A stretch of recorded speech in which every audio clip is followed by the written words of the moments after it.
마태복음 7장 15절부터 27절까지를 교독하시겠습니다. 거짓 선지자들을 삼가라. 양의 옷을 입고 너희에게 나아오나 속에는 노략질하는 일이라. 열매로 그들을 알지니 가시나무에서 포도를 또는 은근키에서 무화과를 따겠느냐. 이와 같이 좋은 나무마다 아름다운 열매를 맺고 못된 나무가 나쁜 열매를 맺나니, 못된 나무가 아름다운 열매를 맺을 수 없느니라. 아름다운 열매를 맺지 아니하는 나무마다 찍혀 불에 던지우느니라. 이러므로 그의 열매로 그들을 알리라. 나더러 주여 주여 하는 자마다 천국에 다 들어갈 것이 아니요 다만 하늘에 계신 내 아버지의 뜻대로 행하는 자라야 들어가리라. 많은 사람이 나더러 이르되 주여 주여 우리가 주의 이름으로 선지자 노릇하며 주의 이름으로 귀신을 쫓아내며 주의 이름으로 많은 권능을 행치 아니하였나이까 하리니, 그때에 내가 저에게 밝히 말하되 내가 너희를 도무지 알지 못하니 불법을 행하는 자들아 내게서 떠나가라 하리라. 누구든지 나의 이 말을 듣고 비가 내리고 창수가 나고 바람이 불어 그 집에 부딪히되 무너지지 아니하나니 이는 주초 위에 주초를 반석 위에 놓은 연고요. 듣고 행치 아니하는 자는 그 집을 모래 위에 지은 어리석은 사람 같으리니 같이 읽습니다. 비가 내리고 창수가 나고 바람이 불어 그 집에 부딪힘에 무너져 그 무너짐이 심하니라. 아멘. 하나님은 창조주가 되십니다. 아무리 하나님이 창조하기 전에는 아무것도 없었죠. 그냥 무였죠. 아무것도 존재조차 하지 않았습니다. 우리가 그냥 이것은 상상할 수밖에 없는 거죠. 아무것도 존재하지 않았을 때 그냥 그냥 하나님만 홀로 자존하고 계시는데, 그때 하나님께서 지금 우리가 눈에 보이거나 보이지 않는 모든 존재, 하나님 이외의 모든 존재는 하나님이 다 만드셨습니다. 하나 스스로 있는 것이 아니라 하나님을 믿지 않는 사람들은 이 우주가 스스로 있다고 생각하기도 있고, 특히 또 우리가 보고 있는 피조물들을 자연이라 그러죠. 그러니까 저 예수 믿고 난 후에 처음에 피조물이라는 말을 교회 와서 처음 듣는데 참 너무 이상했습니다. 그러니까 자연이라는 말은 너무 어릴 때부터 많이 들어서 익숙한데, 근데 피조물이라 그러는데 처음에 너무 이상하더라고요. 그 뜻은 알지만은. 그러니까 이 모든 만물이 다 피조물.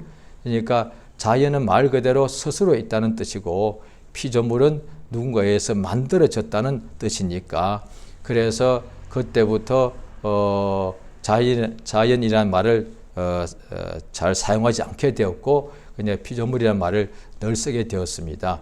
그러니까 믿지 않는 사람은 또 어쩌다가 이게 말이 버릇이 되어서 믿지 않는 사람하고도 이야기할 때가 있는데, 그때 나도 모르게 자연의 단어를 쓰지 않고 피조물 그러니까 그 사람이 내가 뭘 잘못 들었나 그런 눈빛이라. 무슨 소리지? 피조물 하니까 처음 듣는 단어니까 무슨 소리지? 그러니까 얼마 안 가서 금방 이제 알죠. 이게 만들어졌다는 뜻인데, 그러니까 믿지 않는 사람이 볼 때는 참 어리석어 보이죠. 왜냐하니 이 우주가 얼마나 큰데 이걸 누가 이렇게 만들었냐 말이에요. 그것도 말 한마디로. 저 예수를 믿기 전에 전도를 여러 번 받았는데 당연히 이런 이야기를 들었죠. 하나님께서 말씀으로 우주 만물을 다 지으셨습니다. 빛이 있으라 하니까 빛이 생겼고, 하나님께서 그래서 하늘의 해도 달도 다음에 바다도 산도 모두 다 만드셨습니다. 그것도 말씀으로. 그 말 듣는데 참 어리석어 보입니다. 말이 무슨 힘이 있다고. 만든다면 뭔가 사람이 힘이 있어가지고 뭔가 우리가 할 때도 집을 지을 때도 적어도 몇 달은 큰 집은 몇 달씩이나 짓고 큰 건물은 뭐 몇 년씩 집을 지어야 되는데 그것도 최고의 기술자와 그것 해가지고 그랬는데 이렇게 엄청난 우주를 뭔가 손으로 지어야 되는데, 제 생각할 때 그러면 하나님 손이 얼마나 크길래 이 우주를 짓겠는가? 그게 불가능이고, 또 그런데 손으로 지은 것이 아니라 말로 지었대. 우리가 사람이 이 엄청난 것을 지을 때 어떻게 말로 짓느냐 말이에요. 그러니까 그걸 이를테면은 빌딩은 건물은 생길지어다. 그런 사람 한 명도 없죠. 그걸 볼 때 사람들이 그런 사람 있다면은 정신에 문제가 있다고 보죠. 그러니까 이를테면 내가 집이 필요하다면 집이 생길지어다. 내가 이를테면 자동차가 필요하다면 자동차가 만들어질지어다. 아무도 그렇지 않다는 거예요. 그런데 하나님은 그런 식으로 했단 말이에요. 그러니까 참 믿기가 어렵더란 말이죠. 그러니까 믿기가 굉장히 힘들죠. 그걸 어떻게 믿겠어요? 그런데 그렇게 믿지 않고 의심이 많고 불신앙하던 자가 믿게 되었으니 이거는 자기 힘이 아니에요. 하나님께서 역사하신 것을 알 수가 있죠. 하나님이 일하신 증거입니다. 다른 사람들은 볼 때에 또 우습게 여길지 몰라도 저 개인적으로는 저가 하나님을 믿는다는 것 자체가 저 지금까지도 하나님을 육안으로 직접 본 적은 없습니다. 어떤 꿈이나 환상 가운데 실상이 아니고 환상 가운데 뭐 느끼고 본 적은 혹 있을지라도 제가 이 육안으로 직접 하나님을 보거나 손으로 만진 적은 없습니다. 그런데도 오늘날 제가 예수를 믿게 된 것을 보니 제 마음은 제가 너무 잘 아니까 예수를 믿으라고 전도받을 때 그렇게 싫어하고 그렇게 비난하고 그렇게 욕을 많이 했는데 그런 제가 예수를 믿는다는 것은 제가 지금 남이 볼 때는 저 아이가 순간에 정신이 이상해졌다. 왜? 그들은 그렇게 왜? 성령의 역사를 모르니까. 그러니까 하나님을 인정하지 않으니까 저렇게 하나님을 싫어하고 교회를 욕하던 사람이 어느 날 믿는다면 저건 정신이 이상해진 거예요. 그렇게 판단하는 것이 불신자가 볼 때 그게 합리적인 거예요.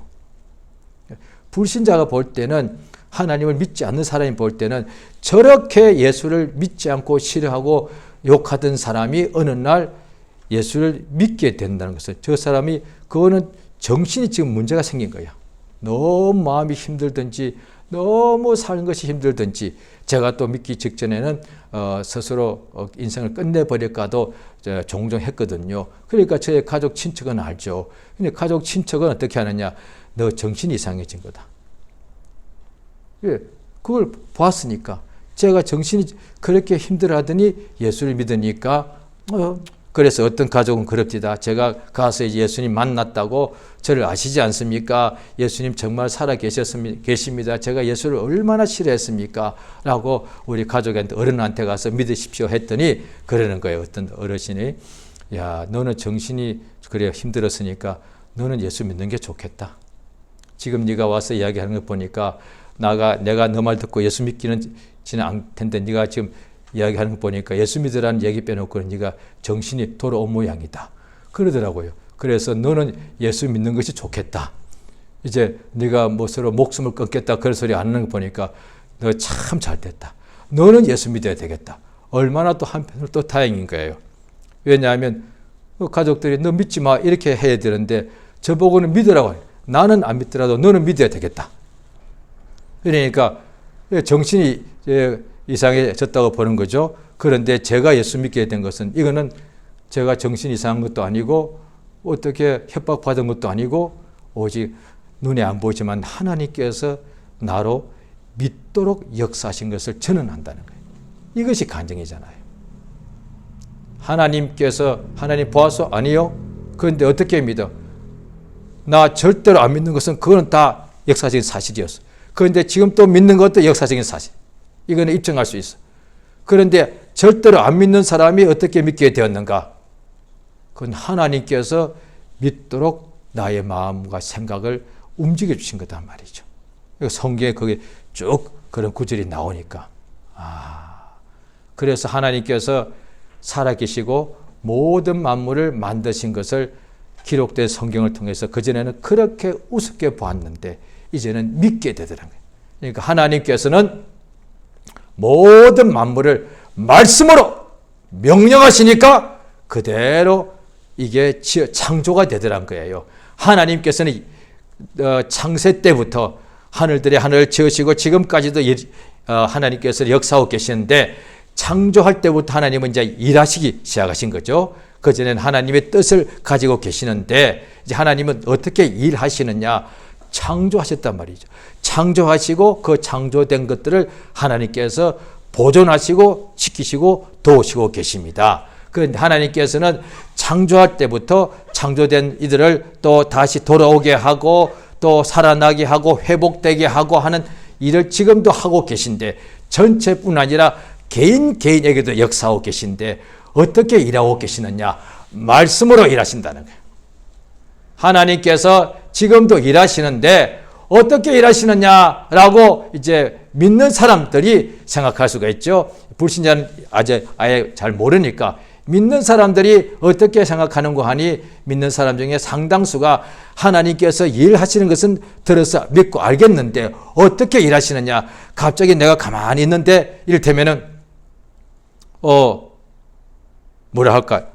제가 이제 학생이랍시다. 갑자기 내가 이제 공부를 하고 이제 중요한 시험을 딱 치는데 갑자기 내 이 오른손이 연필 짚고 있는 손이 답을 착착 쓴다. 이런 식으로 생각한다는 거예요. 저 실제로 처음에 그렇게 생각한 적이 있습니다. 예, 그래서 공부가 조금 내가 볼 때 미진한 과목에 이제 오늘 이제 시험 딱 된 거예요. 그래서 시험지를 딱 나눠주면 1초라도 빨리 시험지를 보고 이렇게 답을 쓰지 되지 않습니까? 아니, 한 5분 동안 간절히 기도해요. 5분이면 제가 많이 공부했으면 한 10문제를 풀 수도 있는 시간인데 5분 동안 간절히 생각하면 5분이 긴 시간인데 이 시간 시험을 봐야 되는데 하면서도 주여 도와주시옵소서 간절하게 소리 없이. 다른 사람들은 다 시험 치고 있죠. 그런데 간절하게. 그래서 딱 아멘 하고 있는데 제가 딱 보니까 내 손이 답을 척척척 저는 이렇게 갈 줄 알았습니다. 공부한 것은 보이고 공부 안 한 것은 하나도 안 보입니다. 하나님 역시 살아계십니다. 일한 대로 갚아주신다. 성경에 나와 신구약에 다 나와 있습니다. 내가 일도 안 하고서 이를테면 그 후에도 전도도 마찬가지죠. 성경을 읽고 깨닫는 것도 마찬가지고 어떻게 기도 응답 받고 병 고침 받고 다 가만히 있는데 갑자기 뭔가 짠! 이것을 믿음인 줄 알았는데 그건 믿음이라 하지 않고 뭐라고 하죠? 요행이라고 합니다. 믿음과 많은 사람들이 믿음을 요행을 믿음이라고 생각하는 경우가 아마 적지 않을 거예요. 그 요행입니다. 그러니까 한 것도 없고 믿는 것도 없고 의지하는 것도 없는데 그냥 내가 필요하면 짠! 그게 요행이잖아요. 믿음은 여행이 아닙니다. 하나님께서 우리에게 구하는 자에게 믿는 자에게 일하시는데 어떻게 일하시느냐? 하나님은 창세 때부터 말씀을 주신다는 거예요. 그러니까 예수께서 공생애 동안에 일하시는 것이 성경에 엄청나게 일을 많이 하셨는데 그거 다 적을 수가 없다. 다 적어 놓으면 그 책을 세상에 둘 수가 없다. 성경에 그렇게 사도가 기록하지 않습니까? 그런데 왜 이 부분만 요것만큼만 기록했느냐? 요것을 읽고서 요한복음 20장에 나오죠. 이것을 읽고서 예수가 하나님의 아들인 것을 믿어 영생을 얻게 하기 위해서다. 그러니까 기록된 것이 뭐가 있느냐? 예수님께서 죽은 나사로가 죽어서 나흘이 돼서 거기는 더운 지방이니까 몸이 이미 시체가 부패해가지고 막 썩은 냄새가 나는 거예요. 그런데 예수님이 나흘 무덤에 들어간 지 이미 죽은 지 나흘 때는 나사로의 무덤에 가서 말씀만 하십니다. 돌을 옮겨 놓으라 하니까 돌을 사람들이 옮겨 놓았고 그 다음에 예수님께서 나사로야 나오라 라고 예수님께서 말씀하시니까 죽은 나사로가 거기도 죽은 사람은 이렇게 배로 이렇게 묶어 놓는 거니까 이렇게 나오더라. 얼마나 시체가 살아서 걸어서 나오는 거예요. 아마 그 친누이들도 처음 봤으니까 한편으로 반가웠지만 한편으로 얼마나 이렇게 무서웠겠습니까? 시체가 걸어 나오니까. 예수님이 어떻게 일하셨는가? 나사로에 나오라라고 하나님은 그렇게 명령하심으로 일하시더란 거예요. 또 예수님께서 어느 날은 갈릴리 바다를 제자들과 배를 타고 지나가시는데 갑자기 엄청나게 큰 바람이 부니까 바다 물결이 그 광풍을 받아서 엄청나게 파도를 치고 그 파도가 바닷물이 배 안으로 들어와서 이들이 막 물을 퍼냈는데도 너무 이렇게 배 안에 물이 많이 들어오니까 배가 잠기니까 그들이 죽게 되었는지라 주무시고 계신 예수를 깨우니까 예수께서 일어나셔서 잠잠하라 고요하라. 예수께서 직접 파도를 갖다 손을 딱 때리면서 가만히 있어? 이게 아니단 말이에요. 그냥 말씀으로 잠잠하라, 고요하라. 하나님은 말씀으로 일하시더라고요. 그 모든 파도도 바람도 하나님 만드실 때 명령하신 그대로 이거 바람과 파도를 명하시니까 그들이 이렇게 세상에 존재하듯이 하나님께서 무에서 유를 창조할 때도 하나님이 오직 명하시니까 그대로 되었고 그 창조된 것들 보존하시는 것도 동일한 말씀으로 보존하신다고 성경되어 있단 말이에요. 말씀으로 하시는 거예요. 그런데 하나님의 말씀을 어긴 것이 그게 범죄라. 아담과 하와가 범죄했죠. 선악을 알게 한 나무의 과실을 먹지 말라. 먹는 날에는 정령코 죽으리라. 그 말씀을 명령을 지키면은 사는데 그 명령을 어김으로 그것이 죄가 되어서 하나님은 생명이신데 하나님 앞에 죄를 범하니까 하나님과 멀어지고 단절되니까 더 이상 생명이 없으니까 죽게 되었다 말이죠. 그런데 죽게 된 우리를 다시 살리러 하나님의 아들 예수를 구원주로 보내셨는데 그가 오실 때에 말씀이 육신이 되어서 우리 가운데 거하시더란 거예요. 그 예수께서 공생에 시작할 때 나이가 30쯤 되셨을 때에 하나님 아버지께서 그에게 성령과 능력을 기름부터 부으시니까 그때부터 예수께서 입을 열어서 말씀하시니까 그대로 그 말씀을 듣고 믿는 사람은 구원받고 그 말씀을 듣고서 믿지 않는 사람은 아무런 역사가 없더란 거예요. 그러니까 만약에 예수님께서 하나님이 일하시는 방식이 말씀이 아니라 직접 어떻게 손을 잡고 아니면 그 사람을 그냥 일으킨다거나 그 사람 입을 그냥 강제로 벌려서 혀를 이렇게 예수를 믿게 한다면 그 당시에는 다 믿지 않았겠습니까? 말씀을 역사하시기 때문에 그 말씀을 받아들인 사람은 구원받고 그 말씀을 믿지 않는 사람은 하나도 이상이 없는 그대로 똑같은 거예요. 아무리 극심한 병이 있을지라도 예수의 말씀을 듣고 믿은 사람은 거기서 일어났는데 아무리 죽을 병이 있더라도 예수의 말씀을 직접 보고 들었을지라도 안 믿으면 손끝도 역사가 손끝만큼도 움직일 수 없는 거예요. 오늘날 똑같습니다. 이미 믿는 사람에게도 하나님께서 역사하시는데 말씀을 통해서 역사하십니다. 우리가 병이 있을 때도 위경에 빠졌을 때도 그가 말씀을 보내서 우리를 위경에서 건지시는 도다 라고 되어 있단 말이에요.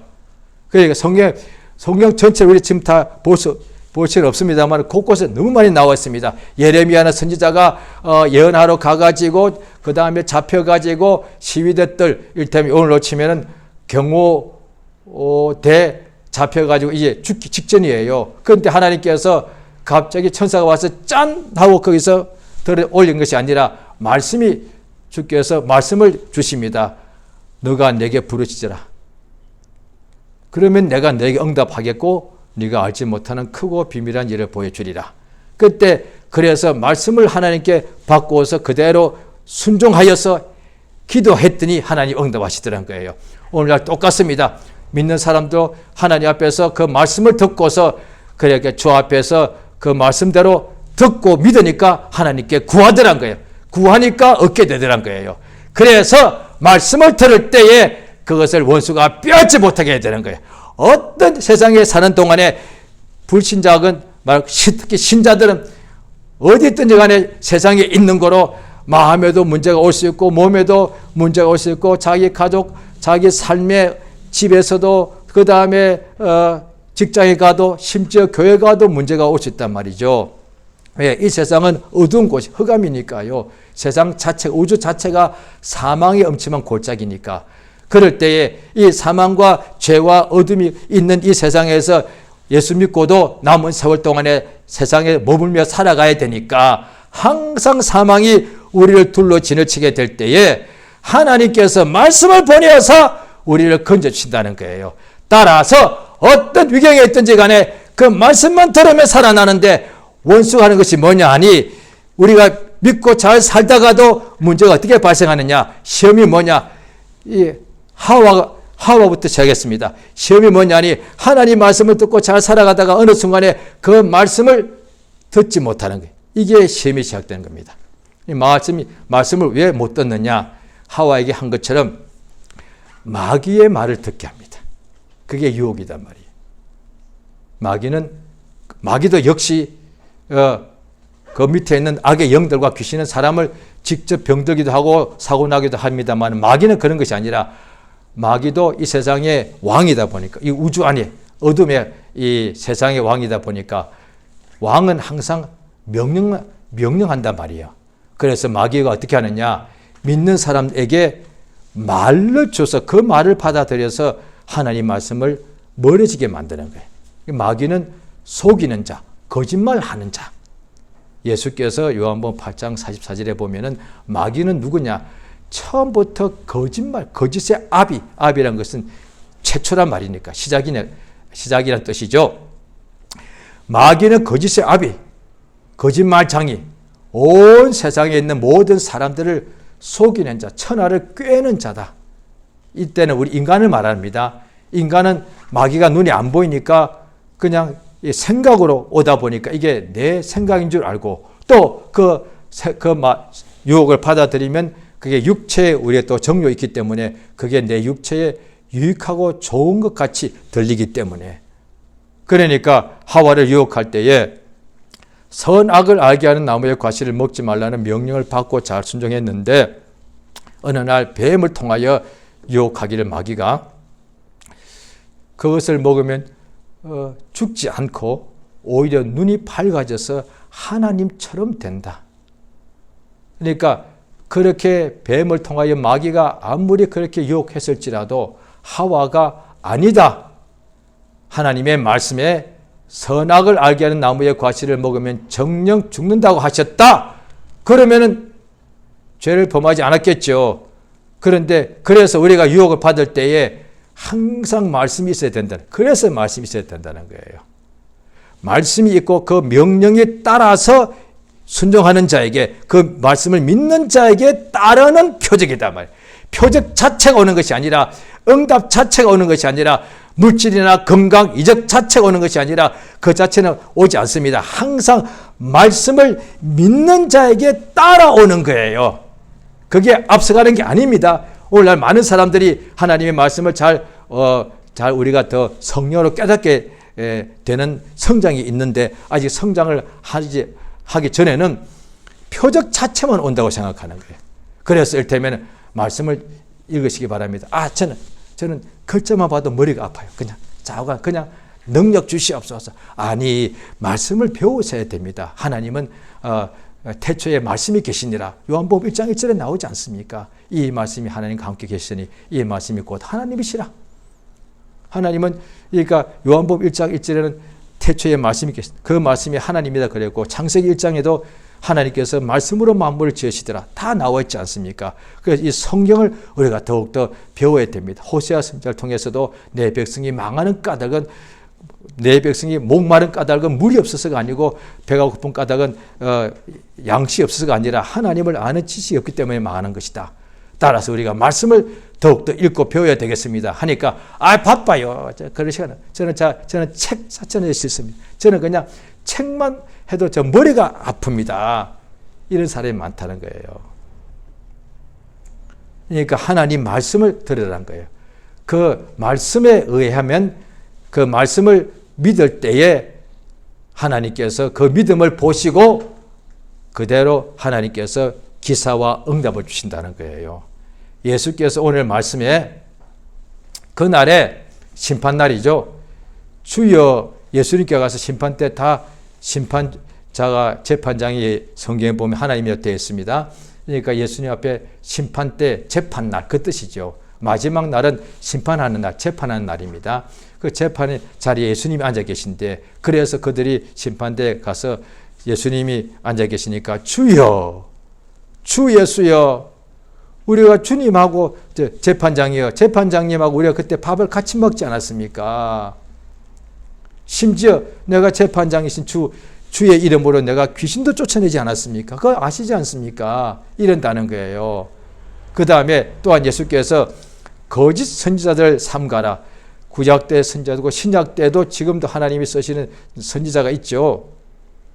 그런데 선지자가 하는 일이 뭐냐? 하나님과 하나님의 백성들 사이, 하나님의 자녀들 사이에 있는 역할이단 말이에요. 하나님의 말씀을 듣고서 그 말씀을 그대로 전달해 주는 사람들이죠. 그런데 선지자 중에 거짓을 거짓 선지자, 거짓말을 전하는 사람이 있다는 거예요.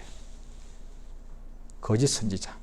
그러니까 예수님 공생애 동안에 대제사장, 제사장, 율법사, 서기관과 율법사들이 다 성경을 가르치는 사람들이었단 말이죠. 유대인들에게 하나님의 말씀을 가르치는 사람이었는데 하나님께서 율법사 그들 보시고 너희 아비는 마귀다 했단 말이에요. 그러니까 율법을 가르치고 있으면 하나님 말씀을 가르치면도 불구하고서 예수가 보실 때는 이 사람들은 거짓 선생들이에요. 하나님 말씀을 안 가르치면 선생이 아니죠. 불신자니까. 하나님 말씀을 전하지 않으면 선지자가 아니죠. 왜? 불신자니까. 이방 종교니까. 그런데 하나님 말씀을 가르치면서 그 말씀을 믿지 않는 사람은 예수님 보실 때 선지자 노릇은 하고 있는데 자기가 전하는 말씀을 제대로 믿지 않으니까 이 사람은 거짓 선지자. 그러니까 이를테면 이제 이방 종교의 그들도 그 종교 그들도 아마 성직이라 할 거예요. 자우가 뭐라고 할까요? 뭐 어떤 스님. 그러니까 스님이 말하는 것을 우리는 아예 안 듣습니다. 왜? 우리는 예수 믿는 사람들이니까. 우리는 스님 말 때문에 자기가 불교의 어떤 보살님이었다가 예수 믿은 지 얼마 안 되는 사람은 어떤 스님의 말을 듣고 속을 수는 있을 거예요. 그런데 대부분의 신자들은 스님의 말을 듣고 속지는 않는다는 거예요.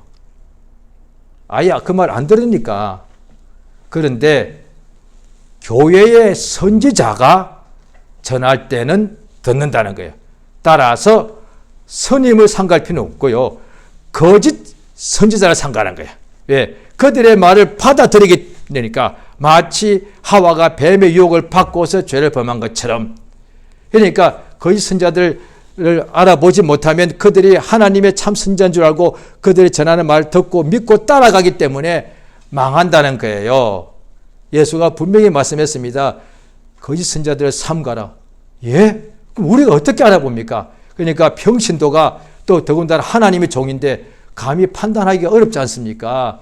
하나님이 쓰신 오늘 아침에 목사님들인데 집사님들이 어떻게 주의 종을 판단하겠습니까? 판단하면 속에 뭔가 내가 죄를 범하게 되는데 그래서 오히려 그냥 믿고 이렇게 그 하시는 전하는 말씀들을 우리가 믿고 이렇게 할 수밖에 없단 말이죠. 그런데 예수님 말씀에 판단이 어렵지 않은 까닭은 너무 쉽습니다. 행동 보면 안다는 거예요. 이거는 환상 볼 필요가 없어요.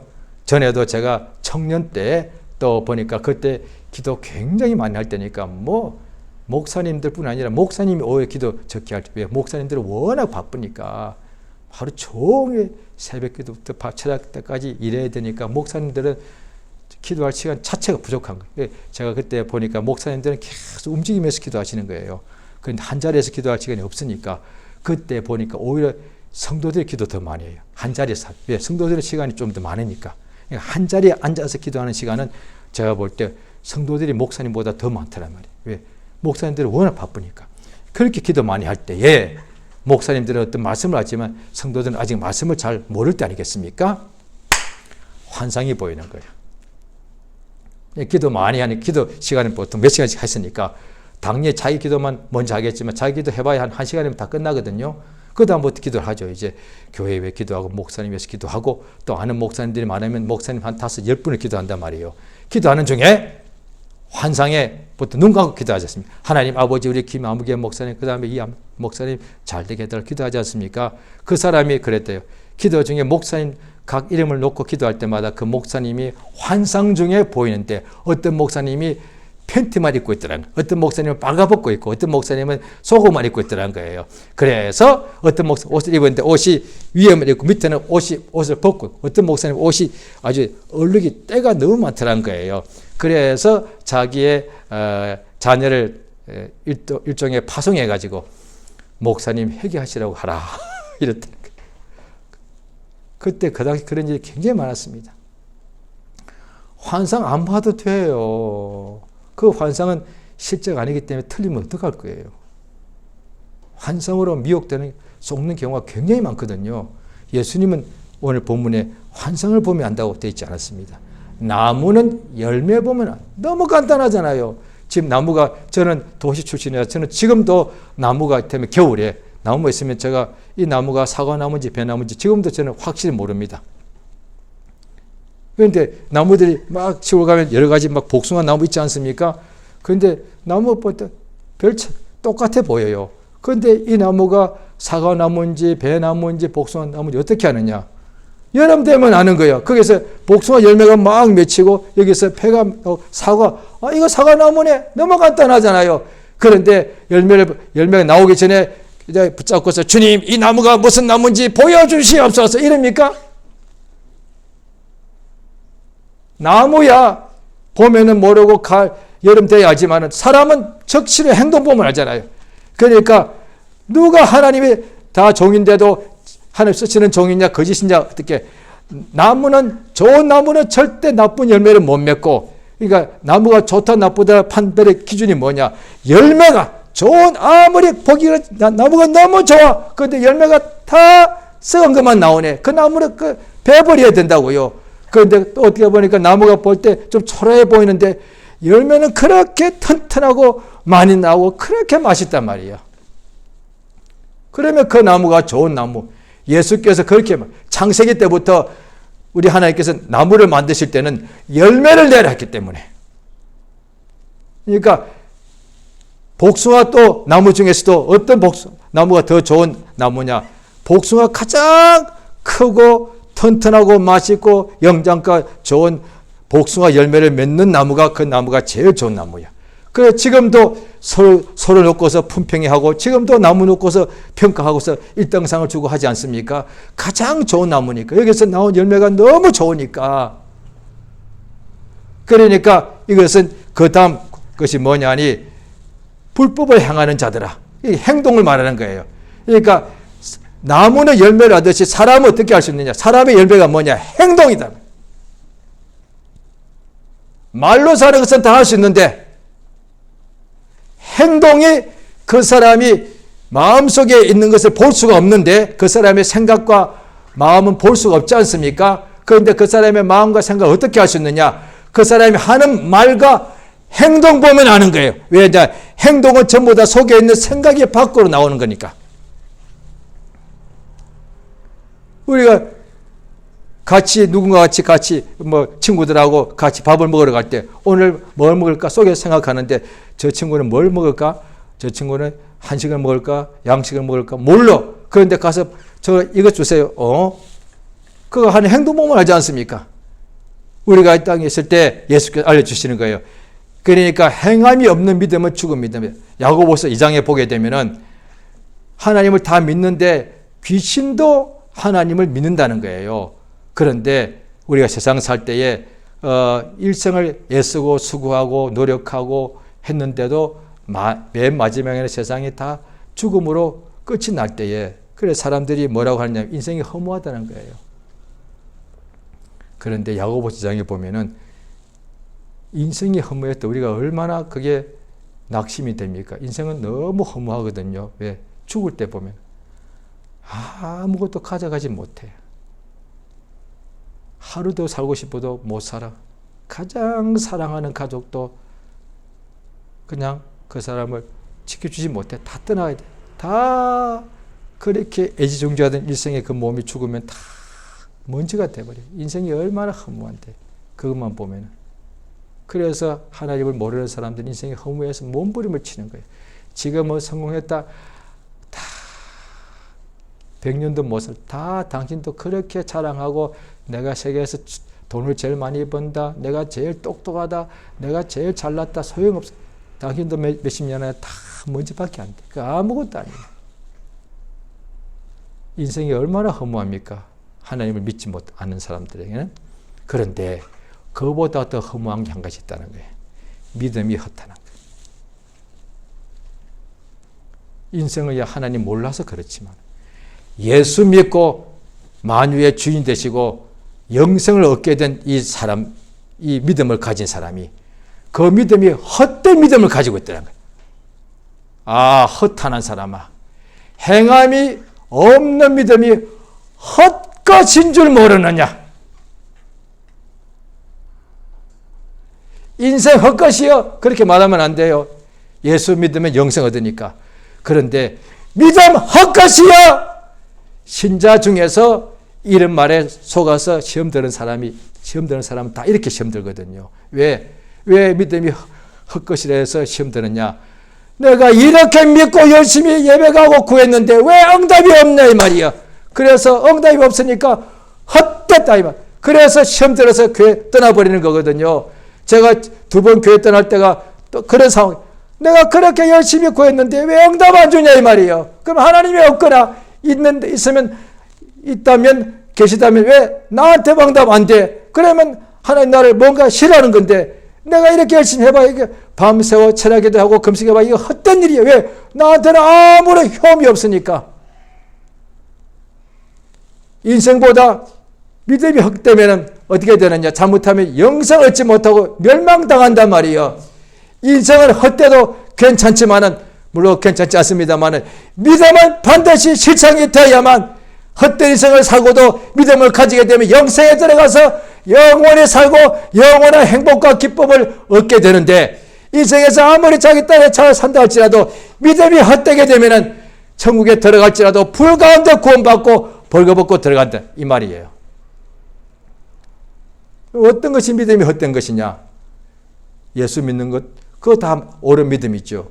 그런데 그 믿음을 가지고 행함이 없는 것. 예수께서 나의 이 말을 듣고 오늘 본문에 보면은 행치 않는 사람은 모래 위에다가 집을 짓는 것이다. 그러니까 예수의 말씀은 다른 사람에게 도와주기 위해서도 필요하지만 가장 먼저 자기부터 먼저 자기 눈에 있는 들보를 먼저 보고 빼고 그 다음에 이웃의 형제의 눈 속에 있는 티를 보고서 빼줘라 말씀하지 않습니까? 그러니까 주의 말씀은 지금 우리 자신에게 먼저 오는 말씀이라고요. 주님이 저보고 지금도 오늘도 이 말씀을 주신다면 어떻게 되느냐 하니 내가 오늘 하루도 말씀을 듣고 전하고 읽고 안 믿기까지 했을지라도 내가 그 말씀대로 살지 않았으면 오늘 나는 헛되게 사는 거예요. 이렇게 살면 세상에서는 이 세상은 홍수가 반드시 환난과 공고와 위험과 적신이 오기 때문에 반드시 무너집니다. 이 성경되어 있기 때문에 뭐 환상 보고 예언할 필요가 없는 거예요. 믿는 사람이 행함이 없으면 반드시 망합니다. 예수의 말씀이니까. 반드시 망합니다. 천국은 들어간다 할지라도 세상사 이를테면 기업이든지 목회든지 그 다음에 가정사든지 자녀 양육하는 것이든 건강이든 뭐든지 반드시 망합니다. 왜? 세상은 망하게 하는 원수가 있기 때문에 요한복음 10장에 보면은 도적은 죽이고 멸망시키기 위하여 우리에게 접근한다는 거야. 그들이 오기 때문에 반드시 믿는 사람이라도 행함이 없는 믿음을 가지고 살게 되면은 도적이 와서 죽이고 멸망시킬 때 반드시 멸망합니다. 그런데 그걸 저는 처음에 몰랐고 그러다 보니 어떻게 되느냐? 내가 열심히 했는데 왜 응답지 않고 내 문제가 더 심각해지는가? 하나님이 잘못했다. 이렇게 오히려 원수가 속이는 말을 그것이 마치 옳은 줄 알고 받아들이니까 시험에 들더라고요. 시험에 들으니까 어떻게 되느냐? 하나님 말씀이 귀가 안 들립니다. 마귀의 소리가 들리니까 그 다음부터 저를 도와주던 그때 뭐 성경 공부의 교사나 형들이 막 붙잡고 저보고 그러지 마라. 이겨내야 된다. 그 말들이 하나도 안 들려요. 그러니까 하나님께 돌아오면 어떻게 되느냐? 하나님 말씀이 들리니까 돌아오는 거예요. 자, 이제 우리가 말씀대로 행하면 이 사람이 하늘에 가서 해와 같이 빛나고 10고을도 차지하는 상을 받게 되는 딱 한 가지예요. 하늘에 갔을 때 천국 가서 천국을 유업으로 받는 사람이 누구냐? 남성, 여성 아닙니다. 있는 자 없는 자 아닙니다. 딱 한 가지입니다. 주의 말씀대로 행한 사람. 자, 우리가 사업가랍시다. 목회자랍시다. 기도를 어떻게 하겠습니까? 주님, 반드시 내가 하는 사업이 잘 되게 나를 도와주시옵소서. 얼마나 간절히 구하겠습니까? 자, 그와 같이 우리는 이제 믿는 사람입니다. 우리가 사업가랍시다. 사업가가 믿음으로 사는 거예요. 목회자면은 목회의 일을 하면서 믿음으로 행동하는 거예요. 가정에서 자녀를 키우는 주부라면 가정에서 믿음으로 행하면서 자녀를 키우는 거예요. 그게 똑같이 돼야 돼요. 하나님께서 우리에게 성령을 부으신 목적이 그겁니다. 어떻게 보면 딱 한 가지만 말하면 이거 한 가지 때문에 그렇습니다. 성령이 우리 속에 들어오신 까닭은 아담과 하와 때부터 범죄함으로 못했단 말이죠. 범죄치 않고 믿음으로 살도록 하기 위해서 성령이 들어오셨습니다. 그러니까 사업가를 도와주시는데 사업 잘 되게 하시는데 사업이 갑자기 그냥 돈이 들어오는 것이 아니라 사업가가 믿음으로 살도록 도와주시는 거예요. 예를 든답시다. 그 사업가가 하나님 돈을 일방적으로 막 주시니까 돈을 엄청나게 100배로 불어나는데 말씀대로는 하나도 안 살아. 그거 원하십니까? 그러면 땅에서는 엄청나게 부자가 되겠죠. 그런데 그것이 끝나서 흙으로 돌아가게 되면 영혼은 가장 가난한 사람이 되지 않겠습니까? 그래서 성령이 우리 속에 지금 안에까지 들어오신 까닭은 안에서 우리로 하나님 말씀대로 살고자 하는 그 마음. 그래서 갈라디아서 5장에 보게 되면은 육체도 뭔가 자꾸 이 속에 육체 자체는 이것이 죽었으면 아무런 감각이나 어떤 소욕 하고 싶은 게 없거든요. 근데 살아있는 육체 인간들은 속에서 끊임없이 계속 뭔가 하고 싶은 것이 나오는 거예요. 물을 먹고 싶고, 서 있으면 앉고 싶고, 앉으면 눕고 싶고, 어디 가고 싶고, 쉬고 싶고, 자고 싶고, 항상 뭔가 하고자 하는 거예요. 육체가. 이 소욕이 있단 말이죠. 그 소욕, 근데 그 하고자 하는 그 모든 소욕이 하나님 말씀에 굴복하지 말, 그 반대로 간다는 거예요. 하나님과 원수가 된다는 거예요. 그러니 믿는 우리가 얼마나 이게 공고하겠습니까? 그 믿는 사람에게 성령을 주셔서 성령께서 이 속에서 하려는 마음을 주시는데 육체는 기도를 하기보다 쉬고 싶고 놀고 싶은데 성령이 속에서 기도하고 싶은 마음을 주시는 거예요. 성경 읽고 싶은 마음을 주시고 예배 가고 싶은 마음을 주시고 그 다음에 하나님께 감사하고 싶은 마음, 예수를 바라보고자 하는 그런 마음을 주시는 거예요. 그것을 감동이라 말하는 거예요. 그러니까 마음의 우리 속에서, 이 속에서, 우리 속에서 강제로 하는 것이 아니라 나는 마음이 여기가 있는데 갑자기 이렇게 하시는 것이 아니라 우리 속에서 마음을 움직여서 그 성령은 감동해 주시고 나는 그 감동을 받아서 내가 행동하게 됐다는 거예요. 그 성령의 감동받아서 내가 행동하게 되면 그 행동이 열매가 되어서 저 앞에 상이 있단 말이죠. 따라서 오늘 우리가 이 말씀을 통해서 이제 기도를 다 설교를 들었을 때 어떤 부분 그래 이게 소용없습니다. 목적은 그게 아니니까 설교를 이게 40분 했는데요. 이거 다 기억 못할지라도 끝날 때 이제 우리가 끝날 때 꼭 우리 기도합시다 하는 이유가 있습니다. 단 한 가지라도 주님 나 성령이 내 안에 이미 들어오셨으니 성령 충만히 회복하게 해주시고 성령이 나를 감동하셔서 믿음을 행하는 사람들에게 믿음대로 행하도록 도와주시옵소서. 그것을 기도하는 거예요.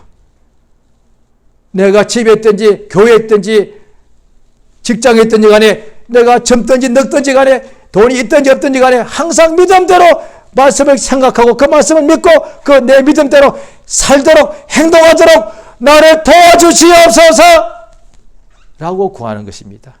이 시간 기도하시겠습니다. 예수 이름을 크게 한번 부르겠습니다. 그러고 난 뒤에 우리 속에 다 성령이 계시니까 주 예수여 내게 다시 성령의 충만함을 주시고 성령이 내 속에서 감동하셔서 예수를 믿는 믿음을 주신 데서는 이 믿음대로 행동하고 날마다 살 수 있도록 도우시고 역사해달라고 그래 말씀대로 사는 자에게 하나님께서 이기게 하시고 100배로 열매 맺는 역사가 우리 평생에 넘치게 해달라고 예수 이름 한번 부르고 기도하십니다. 예수여 우리를 도우시고 인도하시 은혜를 감사드리옵나이다. 주의 성령으로 감동하시고 역사해 주시옵소서. 하나님 아버지 진실로 성령으로 역사하시며 감동